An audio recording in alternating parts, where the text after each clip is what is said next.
Tom Brady is the greatest football player, greatest quarterback anyway, because he was picked in the last round of the draft.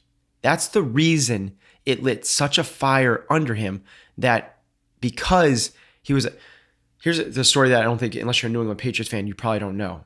He had such a fire. He was so mad at that he had something to prove. On day one of training camp, Robert Kraft came up. He walked up right to him as this kind of nobody, skinny kid, 22-year-olds right out of college, goes up to Robert Kraft, the owner of the Patriots, and says, "Hi, Mr. Kraft, I'm Tom Brady." And he says, "I know who you are, Tom. You're our 6th-round draft pick." And he says, Tom's response was, "That's right. And I'm the best decision this organization has ever made." What confidence is has nothing to do with winning or the leaderboard. What confidence is knowing that you giving your best effort is enough. Okay, Ben. I came in here today thinking we were going to talk about one thing. And as I was setting up, I said something sort of casually, and your response surprised me enough that it felt like we should talk about that instead. So the thing that I said, and I'll let you sort of give the context, but on Heather, your wife's blog, yesterday, the day before, she wrote a quick post about how Maya, your daughter, tore her ACL recently, over the weekend, while you guys were at regionals. And my comment was simply, as you said, something that you've probably heard 10 times now, which is, sucks about Maya. And so why don't you give me what your response was to that, and then we can sort of walk our way through the sort of the whys behind that. Yeah, so my response was, we should talk about this. Yeah. It doesn't suck about Maya. Yeah. So here's the little quick backstory. We are regionals in Albany, the East Regionals this past weekend. While I was there, chance to have it, the tournament that we're not at as parents, it seems to always be the case. Maya, playing lacrosse at a tournament at Harvard University, tore her ACL. Seems on the outside looking in devastating. It is a season-ending injury. It is 6 months before you're doing anything again. So it's a long recovery, and it is, to a lot of people, they would see that and they'd have the same response you do, which is, you're the 4th person that's come up to me and said, literally the word for word is, sucks about Maya. Yeah. And it's just funny how people say that. I don't see it that way. Mm-hmm. And I know my daughter doesn't see it that way either. She, on Sunday, is she glad this happened? No, right? But there's perspective in everything. I'm not saying like, let's put sunshine and rainbows and let's pretend that this is good or that this doesn't hurt or anything else. She's in pain. She'd rather be with her team. She is the most fierce competitor I've ever been around, the most loyal teammate I've ever seen in my life. It's crushing her not to be on the field. Having said that, she's going to be better because of this. It was a best case scenario. And you can talk about this as silver lining, but it's not, but here are the silver linings. She tore only her ACL. It was a non-impact injury. It was just from cutting and turning on the field. It was going to go. So it's been rampant, but there's been a number of girls on her team, and people that have young high school age female girls that play field sports realize how rampant ACL injuries are in sports. It was going to go. So whether it was this year, next season, or she's a junior right now in the spring season, she's already committed to play D1 lacrosse. She's gotten a scholarship for it. If it happened next year, that's way more devastating. Yeah. It happens during her college career, that's way more devastating. The way ACLs go now is kind of like Tommy John surgery for Major League Baseball players. It's basically her leg will be bulletproofed. It's stronger than it was before.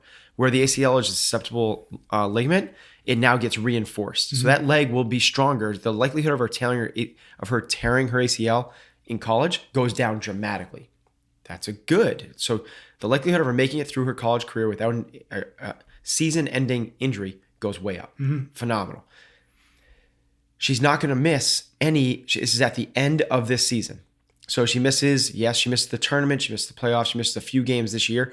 But it's her junior year. She's not missing her senior year. And she's not going to miss any time next season either.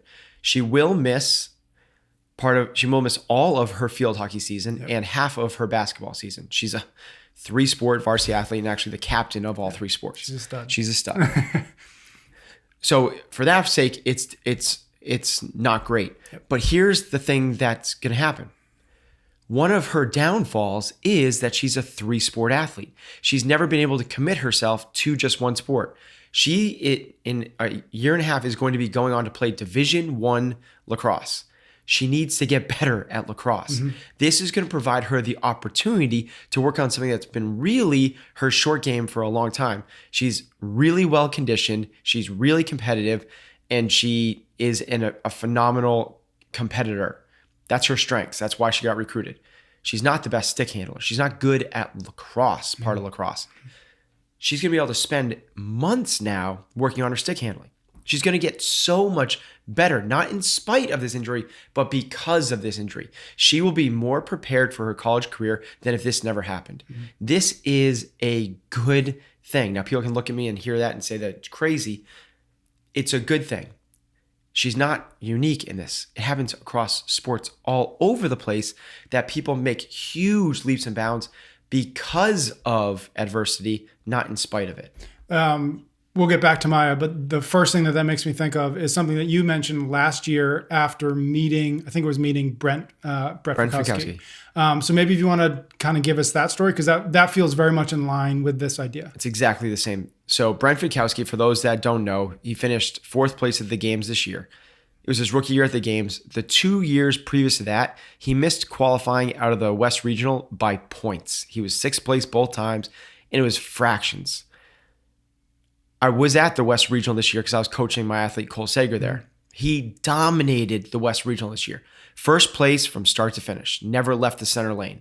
And I asked him afterwards, I was like, Brent, what's the deal, man? What was the difference from being on the outside looking in for 2 years in a row, trying to knock through that door, to being able to not only knock through that door, but like blow it apart, right? Just like crushed it. And he said, this year, I got hurt. So for everybody else, it's like, what do you mean? He had a really bad hip labrum issue. Well, for a lot of people, they would see that and like on the outside looking in, year 1, on the outside looking in, year 2, year 3, really devastating injury where you can't squat, you can't do box jumps, you can't run, that's tough. It'd be tragic. Right. It's not. Brent's a competitor. He saw this as an opportunity. They're not obstacles, they're opportunities. It's an opportunity for him to work on his weaknesses. He got hung up every single year with handstand push-ups. So I can't go below parallel. I can't use my hip. What am I going to do? He worked a lot of raw, pure strength building stuff, a lot of hypertrophy stuff for his upper body. Came in and not in spite of the injury, because of the injury he made to the games. And because of that, he put himself on the map as a contender on the podium. It's the exact same thing. Do you see it often as being an injury that for, as you referred to him as a smart athlete, and for Maya, is it an injury that often does that? Or have you seen other factors that might on the surface feel like a hindrance or a tragedy or something that sucks, turn into something that ends up being good? Tom Brady is the greatest football player, greatest quarterback anyway, because he was picked in the last round of the draft. That's the reason it lit such a fire under him, that because he was... Here's the story that I don't think, unless you're a New England Patriots fan, you probably don't know. He had such a fire. He was so mad at that he had something to prove. On day 1 of training camp, Robert Kraft came up. He walked up right to him as this kind of nobody, skinny kid, 22-year-olds right out of college, goes up to Robert Kraft, the owner of the Patriots, and says, "Hi, Mr. Kraft, I'm Tom Brady." And he says, "I know who you are, Tom. You're our 6th-round draft pick." And he says, Tom's response was, "That's right. And I'm the best decision this organization has ever made." There it is. Katrin Davidsdottir did not win. She won the CrossFit Games because she didn't make the games the year before. Had she made the games, had she not had that tragic event where she couldn't climb the rope and she's crying on the floor at that regionals in 2014, if she makes the games that year, she is still a middle-of-the-road athlete. I promise you that. She'll tell you that as well. People are succeeding because of adversities. At the time, that seemed like the most devastating thing that had ever happened in Katrin's young adult life. She was devastated from it. I wasn't coaching at the time, but I was her friend. And I texted her and said, "You might not be able to see this now, but this could be the best thing that ever happened to you. And it took her 11 days to get back to me. And I was like, oh, there goes that relationship. She got back to me 11 days. And when she got back to me, she said, I want to move to Boston. So she moved to Boston. And because of that, I'm not saying I'm the reason she won. But it's a chain of events. Exactly. She reinvigorated, reinforced everything. She took a new perspective on everything. She was not going to allow herself the opportunity to be in that position again. It's so funny that all she was trying to do that year was make the games. Mm-hmm. That's all she. That's where her goal was. I want to make it back to the games. But she committed herself so much to the process and became such a student of what excellence looks like in every facet of your life that it actually got her to the top of the podium. That's a whole nother discussion. Right. But that commitment to the process, if you go so much, it doesn't matter what your goals are, you are going to smash them out of the water. Like I bet you the start of that year, Brent Fikowski's goal was not to be top 5 at the games. Mm-hmm. I bet you his goal was to make it to the games. Right. But he worked so hard at that you can shatter your own dreams. So what do you think the common denominator is there between a Katrin or Fikowski or Tom Brady or a Maya? Like what is it that they have that allows them to see an opportunity where most people see an obstacle? It's a championship mindset. And here's my kind of, and this is going to be no mystery to anybody that's listened to this podcast before, but it's about developing the character traits first, right? If you're the person that says like, woe is me, and looks for excuses and looking for shortcuts and has a fixed mindset where everything is now pass fail, it's not about growing and learning. I think those things happen to you and you're going to be rocked to your core and shattered, right? You're going to be the person that literally doesn't leave their house you might be the person that doesn't respond to a text for 11 days. Yeah. So, or anything else. Like you might be the person that has an injury and can't shake it, like can't get over the injury. Well, if you have these other character traits, which we know now that Tom Brady, Maya, Katrin, and Brent Fikowski have, where you see these things and it allows you the opportunity to reevaluate yourself and learn from this and push forward, that's the characteristics that those people have versus the other people that see obstacles as roadblocks that can't be overcome. There's all these, there's a great book called The Obstacle is the Way by Ryan Holiday. Yep. It's just example after example after example of exactly this. Mm-hmm. It's, do you learn? Do you see these things? And you're not, these people that he gives examples of are not succeeding in spite of the obstacles, and bigger obstacles than what these guys were talking about. Big 6th-round draft pick and an ACL tear or not making the games, like whatever. Mm-hmm. These are things like being born paralyzed, going to having a life sentence in jail, like really, really big things that these people are overcoming, and they're being ultimately successful. Again, not in spite of the adversity, but because of it. Mm-hmm. You can learn to flip these obstacles upside down. It's not a limiter, it's an opportunity. So how do you as, because in these situations with Katrin and with Maya, it's not happening to you. It's happening to people who you're close enough to that they'll listen to you.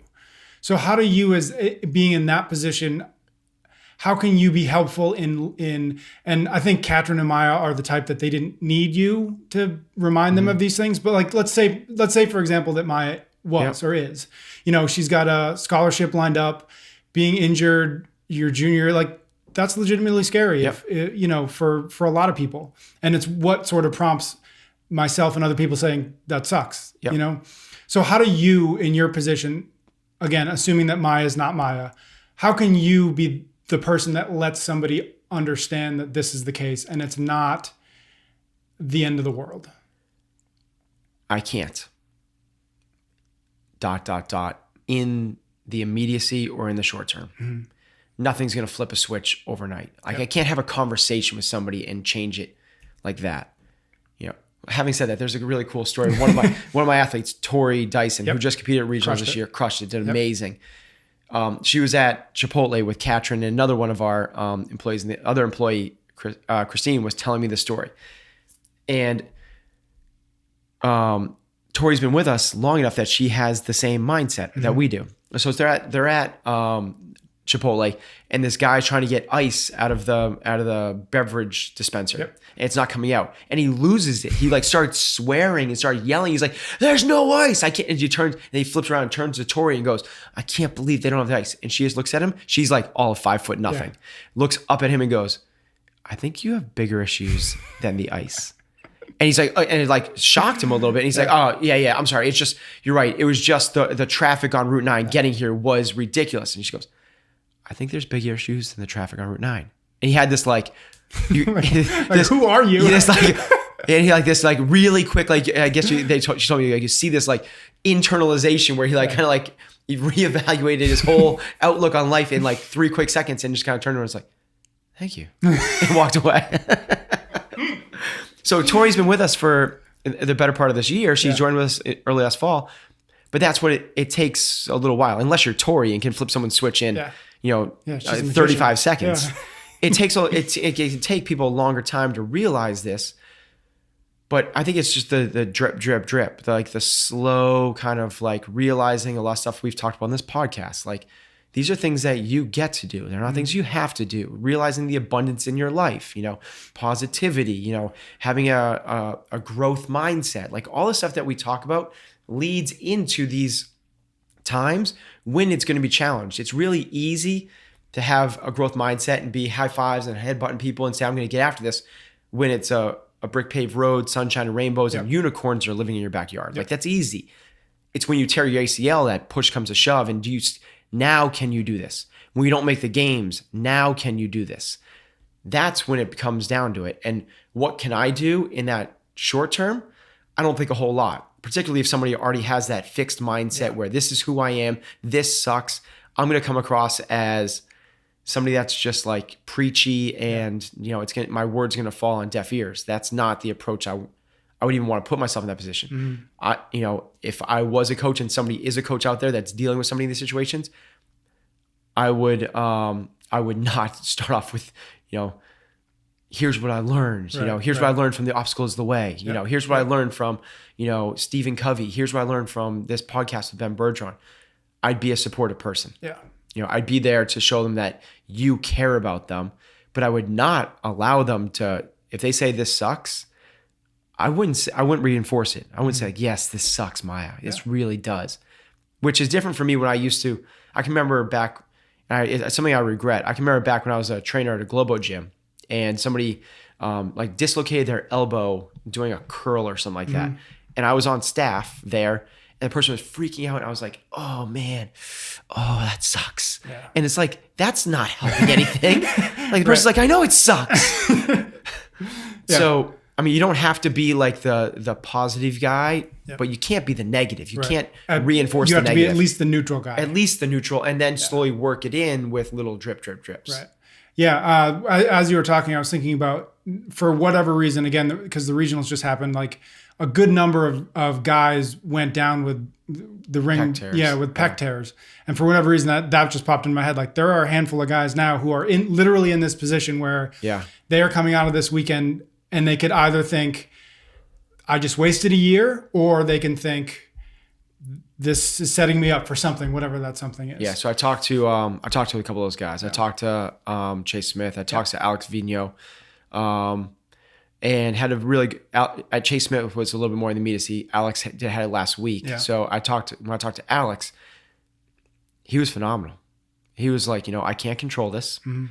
It's outside my control. It's happened. I can cry over spilt milk." And he does it with a really cool accent, which I'm not going to attempt. Or I can see this as an opportunity to start my regionals training months ahead of everybody else. Mm-hmm. I'm going to be more prepared because of this. It's very much this is an Urban Meyer thing, the guy that coached Ohio State football to the national championship. He has a saying that's E plus R equals O, which is the event plus your response to that event dictates the outcome. Okay. You have zero control over the event. There's no control over that. So once your pec has torn, you have no longer control over it. Once Maya's, you can talk about it in hindsight, like I should have done this, that doesn't help anything either. Yep. But Tom Brady can't control that he was drafted 6. Katrin can no longer control that she didn't climb that rope and make the games. Maya can't control that she tore ACL. Those events have happened. No matter how much you focus and wish and want and think about it, you can't change it. Now, your response does have control over part of the outcome. But generally the outcome you don't have that much control over either, but you have influence over it. But it's just not the event happens and it's an outcome. It's not I tore my ACL and now I'm going to live a life of depression for the rest of my life. That's not how it works. It's the event happens. How you respond to that event dictates the outcome. Well, you're the person that's going to show resilience and fortitude and guts and reevaluate yourself and see it's an opportunity? Or are you the person that says, this happens, this sucks, I need to crawl in a hole and cry for 4 months? It's up to you. There is control over certain things. Alex was phenomenal with it. Alex tore his pec and he said all the things I'm saying to you, he said to me, which is really impressive. And do you think that, how quickly do you think for somebody like Alex or Fikowski or Maya or Katrin or yourself, how quickly do you go from shit that happened to, okay, let me find the good in it? Is there still a gap between that sort of that stimulus of whatever happening and the response being sort of more trying to sort of grasp control over that, or is it automatic? It's learned. Or it's close to automatic. It's learned. So when we started working with Katrin, it was an 11-day response, right? Right. Yep. For real though. Yeah. And now it's immediate. Now it is squat clean pyramid comes with the games. The worst event that's going to happen. She can barely lift the last bar. She's a person contending for the podium. She might not be able to finish a workout. That seems really detrimental. Like that's the event. But her response is you want to walk around and her self-talk and what she's talking about when the workout's announced, she's high-fiving and headbutting people. She's psyched about it. So she turns around really quickly. Well, at least it's not a 1 rep max. There's some cardio in it. I'm going to be able to show the world how hard I've worked. It's like, so she switched it from 11 days to probably seconds or probably minutes at least. Yep. You know, I've been practicing this with myself for a very, very long time. And it's about 3 weeks and a day ago, I started experiencing exertion headaches to a point where, and I had them 3 years ago, to a point where it'd be like a knife pick in the back of my head. And it's kept me from working out at high intensity for the last 3 weeks, which is something I do every day. Like it's part of my being. And when I tell people about it, first off, I try not to, but when people hear about it or something like that, they would same response, like, oh, that sucks. And I'd be like, no, not really. I know what it is. I know what's causing it. I know how to fix it. And it's beach season. I'm gonna work on some bodybuilding stuff. It's an opportunity. Yeah. So like whatever, it's not that big a deal. I know it's going to set me back for a month. I thought it'd be a month.